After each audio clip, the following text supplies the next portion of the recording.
শুভ বিবাহ ধারাবাহিকের আজকের পর্বে আমরা দেখতে পাই সার্থক সুধা আর রেশমিকে কিডন্যাপ করছে। সার্থক সুধাকে বলছে আজ সার্থকের হাত থেকে সুধাকে কেউ বাঁচাতে পারবে না, সুধাকে সে মেরেই ফেলবে। সার্থক আরো বলে সুধার জন্য আজ সার্থক অপরাধী হয়েছে সমাজের চোখে, এই অপমান সুদ সে তুলবেই। সুধা আর রেশমি তাকে বারবার অনুরোধ করে বলছে আমাদের ছেড়ে দাও, তুমি আর অপরাধ বাড়িও না নিজের। কিন্তু সার্থক কারো কোনো কথাই শুনছে না, তার চোখে প্রতিহিংসার আগুন। সে পাগলের মতো গাড়ি চালাচ্ছে আর বন্দুক তাক করে রেখেছে। সুধা সার্থককে বলে তুমি যদি আমাকে ছেড়ে না দাও আমি গাড়ি থেকে লাফ দেব। তখন সার্থক বলে দাও, সমস্যা নেই, গাড়ি থেকে লাফ দিলেও তুমি মরবে, গাড়িতে থাকলেও তুমি মরবে, কেউ তোমাকে বাঁচাতে পারবে না। অন্যদিকে সুধার গাড়ি ফলো করতে করতে তেজ তাদের পিছনে পিছনে আসছিল। ঠিক ওই সময় তার গাড়ির ড্রাইভারের সঙ্গে অ্যাক্সিডেন্ট হয়ে যায়। ড্রাইভার কষ্ট করে তেজকে বলে সার্থক সুধাকে কিডন্যাপ করেছে, ওনাকে বাঁচান।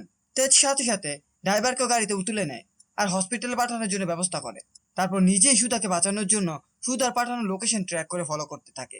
অন্যদিকে আমরা দেখতে পাই জ্যোৎস্নার ফুলসজ্জার রুমের দৃশ্য, যেখানে জ্যোৎস্না নিঃশব্দে তার অতীতের স্মৃতিগুলো মনে করছে। সে উজ্জ্বলের ছবির কাছে গিয়ে আবেগ ভরা কণ্ঠে বলে আমি এসব করতে চাইনি, সুধা আমাকে এসব করিয়েছে, সুধা আমার জীবন পাল্টে দিয়েছে। এরপর সেখানে ঝুম্পা চলে আসে এবং জ্যোৎস্নাকে বলে তোমার বর এখনো রুমে আসেনি, তোমার দরজা কেন খোলা? এরপর আমাদের আবার গাড়ির দৃশ্য দেখানো হয়। সেখানে সার্থক সুধাকে বিভিন্ন ধরনের কথা বলছে। সার্থক সুধাকে বলে তোমাকে আমি ভালোবাসতাম, কিন্তু সুধা তার থেকে পালিয়ে এখানে চলে এসেছে, যা সার্থক মেনে নিতে পারছে না।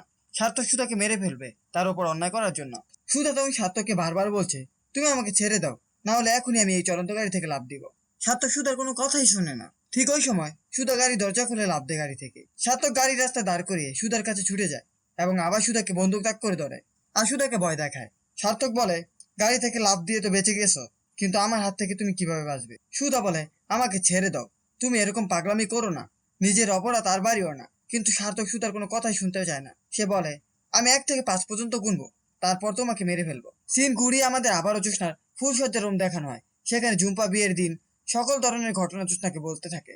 রেশমি কি কি পাগলামি করেছে আশুতোষকে নিয়ে সব সে বলে জ্যোৎস্নাকে। সে জ্যোৎস্নাকে আরো জানায় রেশমি বাড়ি ছেড়ে চলে গেছে এত কষ্ট সহ্য করতে না পেরে। জ্যোৎস্না এসব কথা শোনার পর অনেকটা কষ্ট পায় আর কান্না করতে শুরু করে। ঝুম্পা তাকে আরো বলে আমি এইসব তোমাকে বললাম, তুমি কাউকে বলো না, বিশেষ করে সুধাকে।